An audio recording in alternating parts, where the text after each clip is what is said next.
Please welcome Bob Bowman. Thanks, Anthony. I'm going to do this one the old-fashioned way. First, I'm going to sing.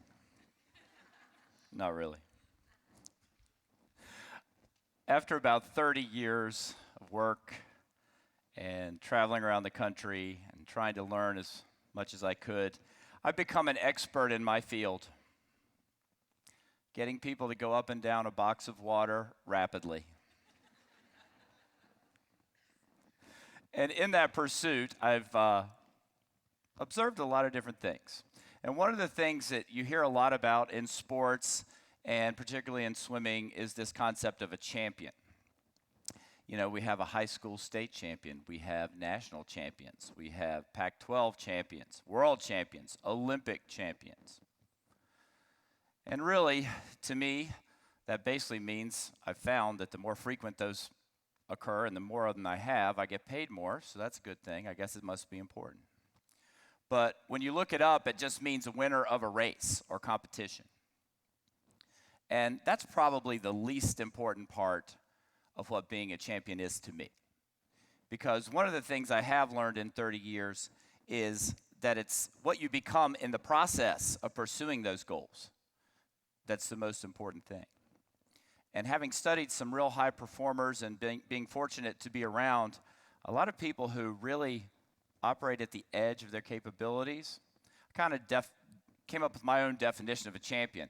A champion is someone who is pushing the limits of their human potential. And it doesn't have to be physical. It could be emotional.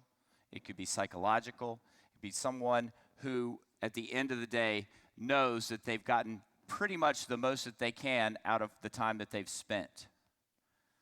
I don't think anybody ever truly gets there, but some people get really close.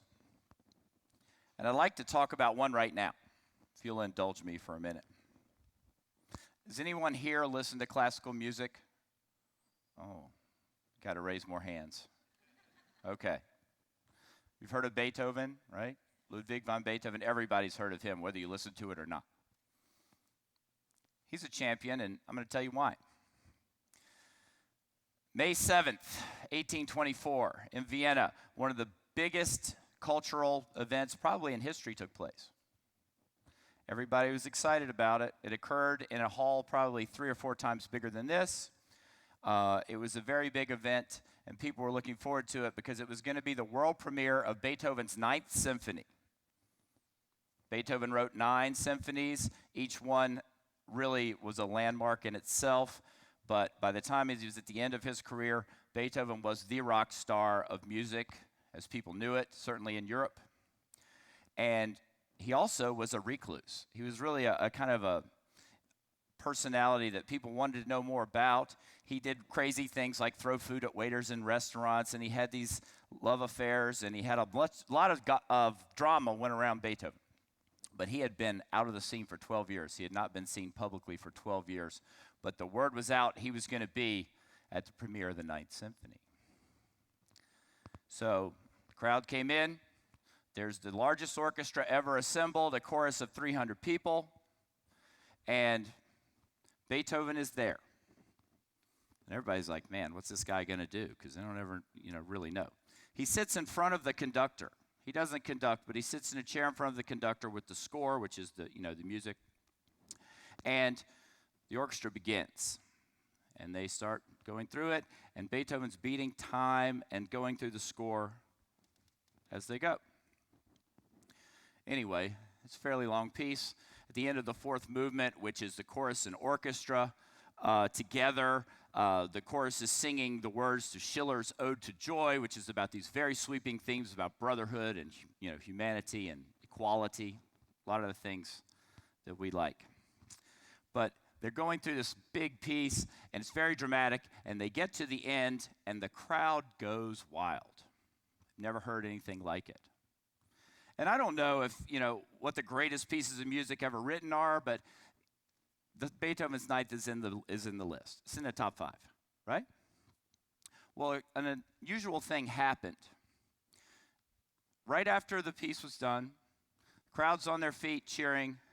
Beethoven's still sitting in his chair, conducting and looking at his score. What? The contralto goes over and taps him on the shoulder, stands up. She turns him around.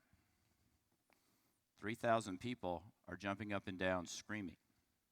And then the crowd realizes he hadn't heard any of it. He hadn't heard the applause. He hadn't heard the music. Beethoven was deaf.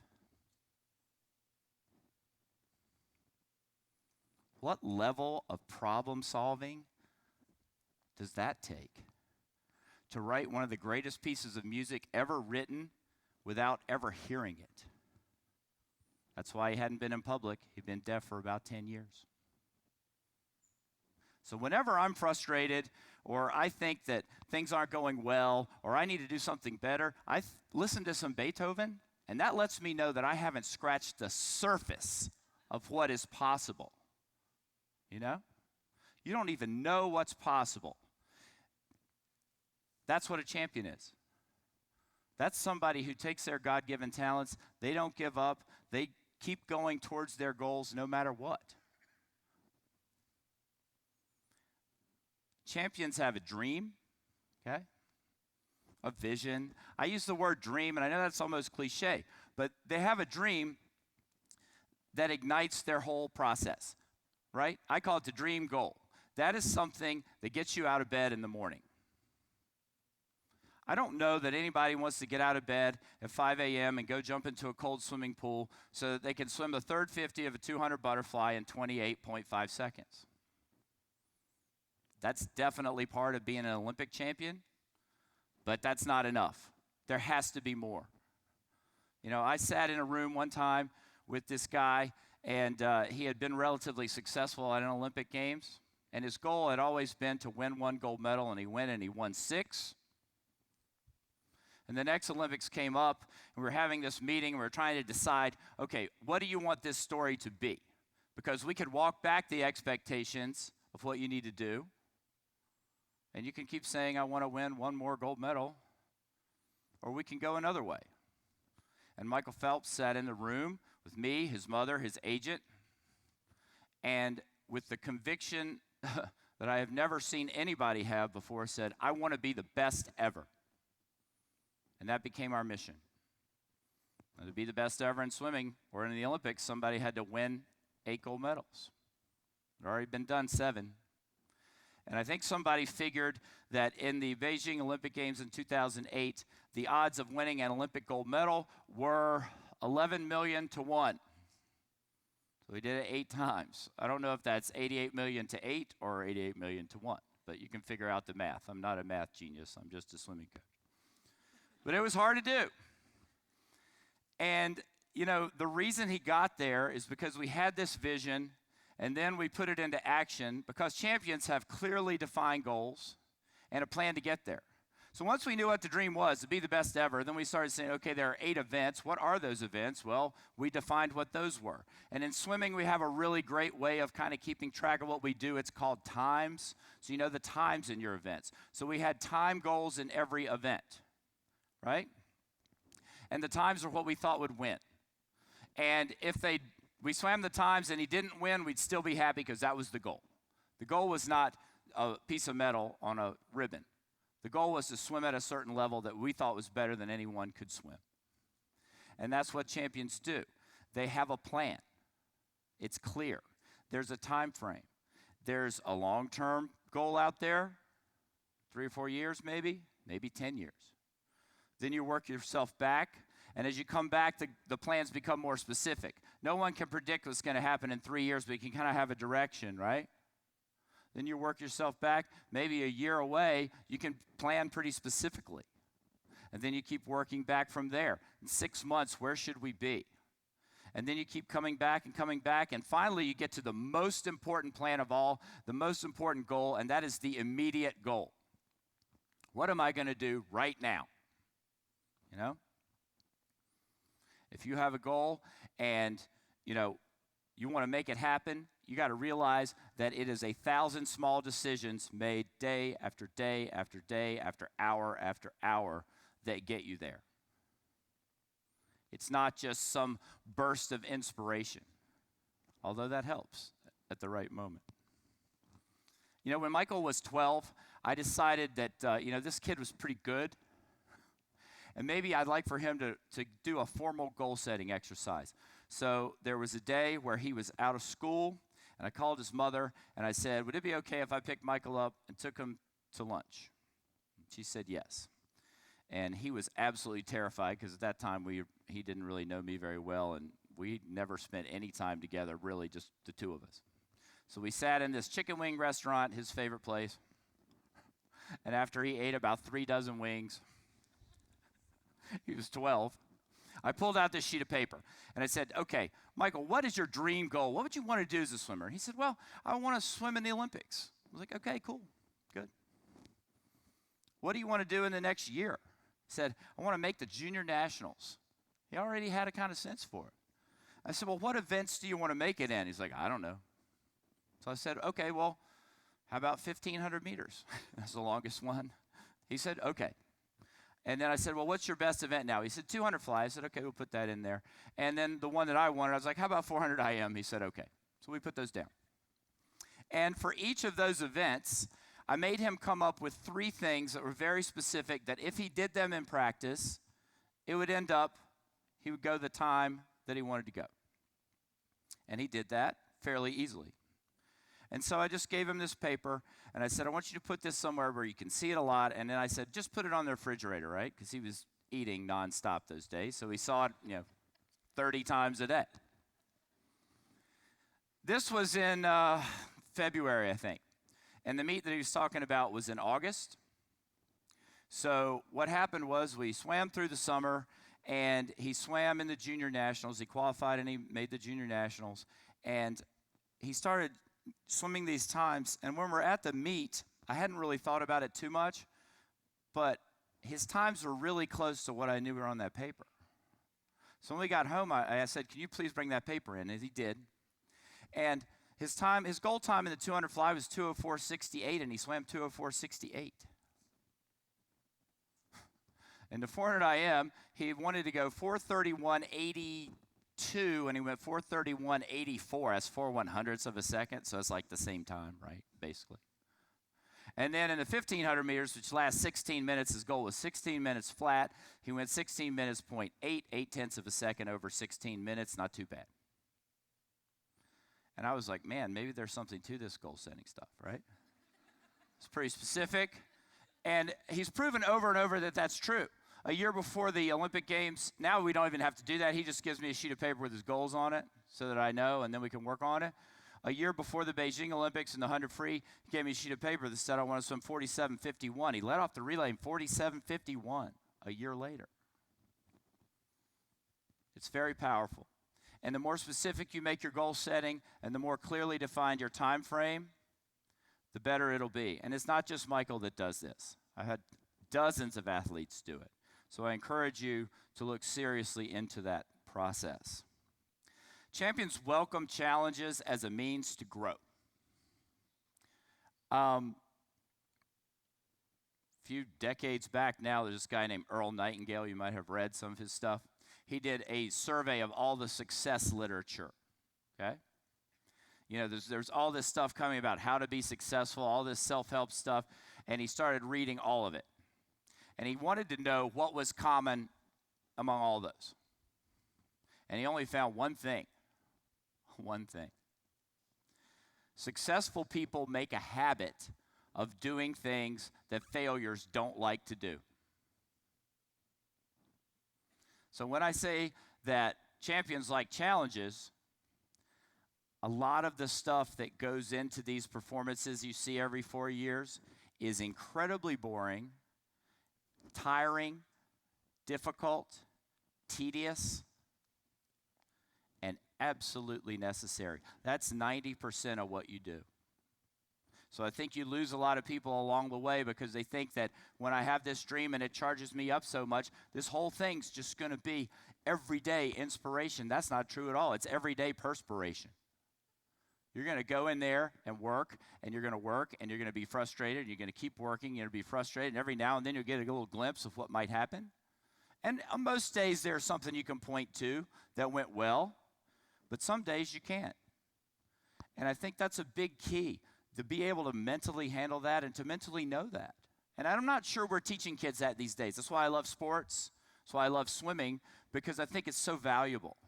I think now everybody wants something today. They want immediate gratification. Swimming is all about delayed gratification. And I think that is an important concept in every field. You know, we talked about problem solving. Beethoven cut the legs off his pianoforte and put it on the floor so that he could lay on the floor and put his ear on it and barely hear the vibrations. So he had some sense of what was going on sound-wise. All great performers have to overcome problems.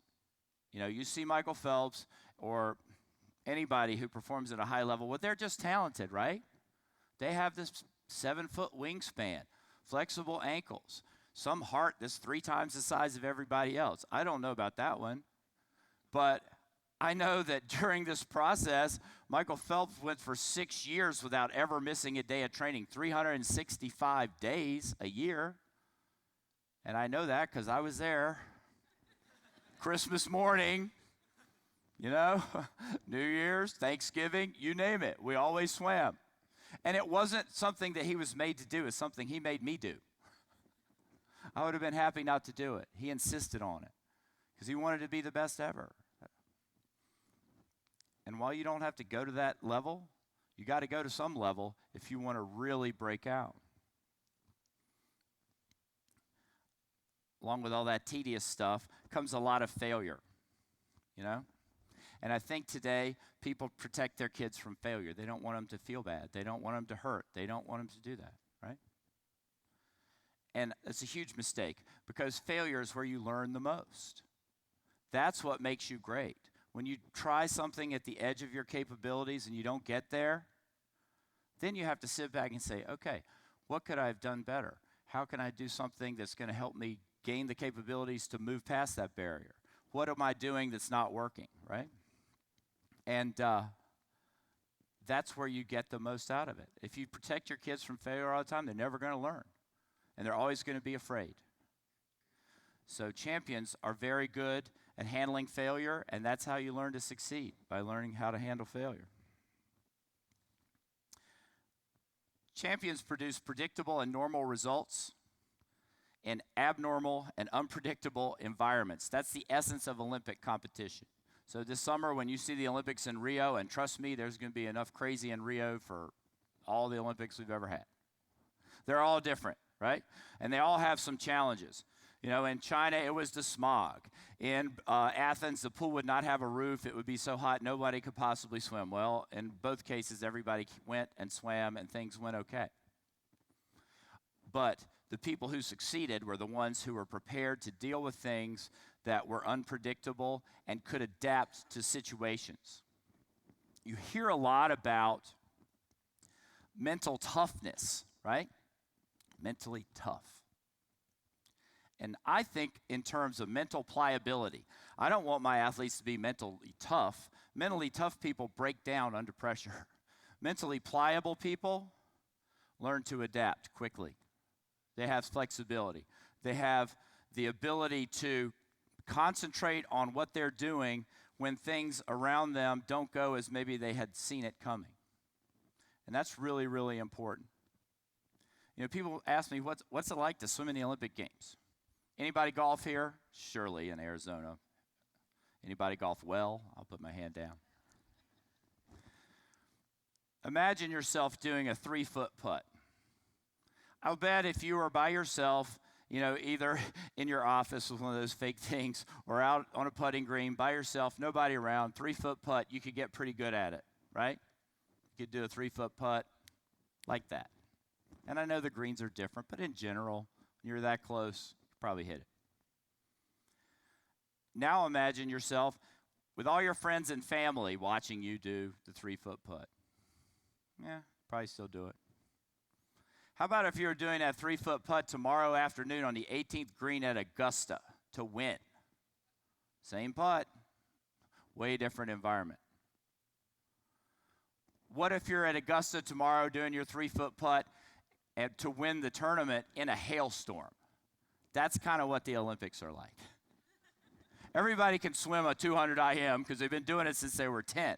But can you do it in an environment where you know 1 billion people are watching you, and basically this is your one chance? The thing I love about the Olympic Games is there's really a time there where the rubber meets the road. When you send an athlete out to swim in the Olympic Games, there is no tomorrow. The next chance is 4 years away, and most people only get one, ever, in their life. So you want to make it good. And the way that you make it good is to be as prepared as you can possibly be and to be able to handle these circumstances as they come up. And the way you do that is by rehearsing it as you go. Champions rehearse success on a daily basis, either physically or emotionally or psychologically. I tell my athletes, I've got to see some part of your race every day, not the whole thing, but maybe a stroke pattern, maybe a turn. Maybe you need to practice visualization to rehearse mentally. Does anybody here visualize? It's very important. It's critical skill. You know why? Here's why. Everyone has a very strongly held belief of who you are and what you're about, right? Your ego. I don't get too Freudian, but that's it, right? And you have a vested interest in keeping that the way it is, so you know who you are, right? And you have all of these beliefs that you've built up over your life, and you have all of these circumstances, and you have all of your parents and friends and everybody else telling you kind of who you are, so you know who that is. When you set a goal, you're basically creating a picture of yourself in a different way. It's a different you. The picture of you as Olympic champion is different than you as the starting out swimmer who just won a state high school meet. Very different. And what happens is your subconscious and your conscious will move to the mental picture that is strongest. So if your picture is, I'm not all that good, but I'm a pretty good swimmer, that's the way you're going to be. If your picture is, I'm an Olympic champion, I will do whatever it takes to get there, I will think about it all the time, I will visualize myself doing it, I will see myself doing it, that's where things start to move. Visualization is key in any sort of goal-oriented activity. The best person in the world at visualization, I promise, is Michael Phelps, in any sport, in anything, and I can tell you why. Michael came to me, before the Beijing Olympics, and he's always been good at visualization. I've encouraged him to do it. I taught him how to do it in a little thing, and he runs constant videos in his heads of his races, and he'll run them like he's sitting in the stands watching himself swim. He'll watch it like he'll see a visualization like he's swimming, what it looks like while he's swimming, and then he'll visualize what happens if something goes wrong in my race. What if somebody swims differently than I think they will? What if I don't go out as quickly as I want? How will I overcome those things? So he visualizes all of that, and he programs himself so that when he gets up to race, he doesn't have to think about it. He's just got this bank of visualizations. He came to me and he said, I'm having this recurring dream. And I was like, do I want to know what it is? I didn't say champions were perfect, right? I said they operate at the edge of their capabilities. And he said, I keep swimming, and I look up at the scoreboard, and I see 3:07 time, 3 minutes, 7 seconds.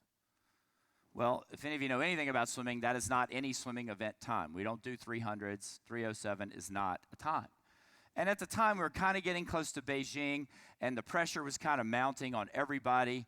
And, sometimes as a coach, I just try to say something because I feel like I'll look like an idiot if I just say, okay. And then I usually say something and prove that I'm an idiot, but it's okay. In this case, I said, well, it's probably your 300 split in the 400 IM, because if you want to swim 4:03, you're probably going to be out at 3:07.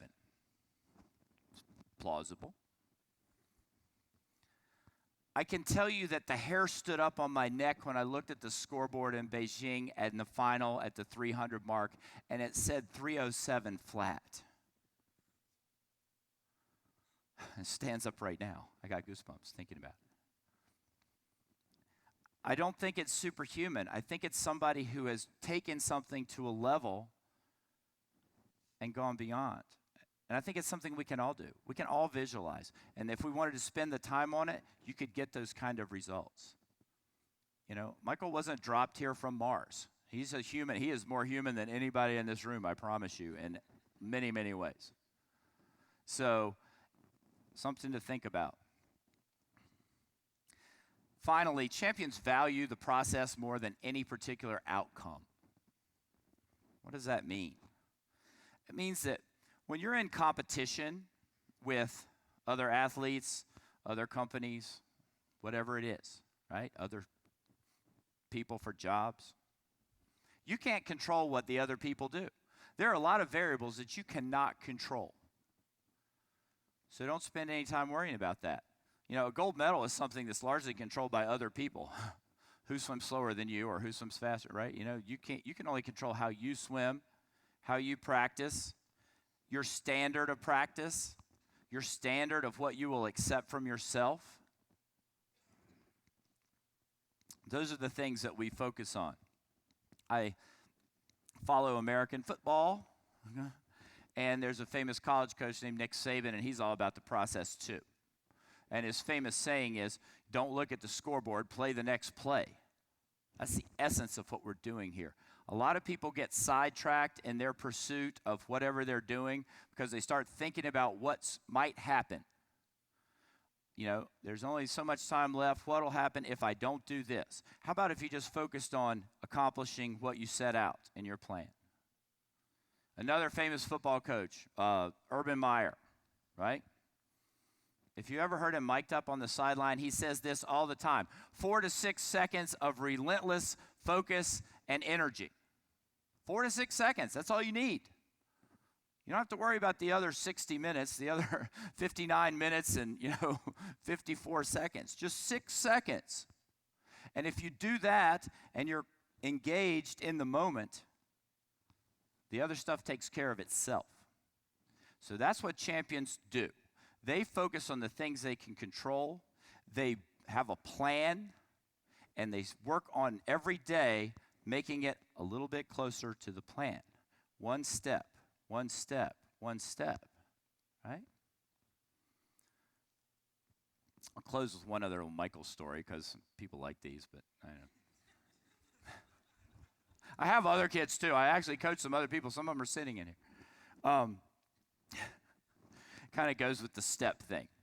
Michael had his breakout swim. You know, I told you he went that 204.68 in the 200 fly. He was 14 years old. That was in August. He went to the Nationals in 2000 in March. So the Olympics were coming up, and we had not even thought about it, right? Just this punk kid, right? Pretty good, but, not that good. So the record, when he went to 204.68, he broke by 1/100th the national age group record for 14-year-olds that had stood for 20 years. So it's a significant record, and he broke it by about that much. Yeah, good job. Okay.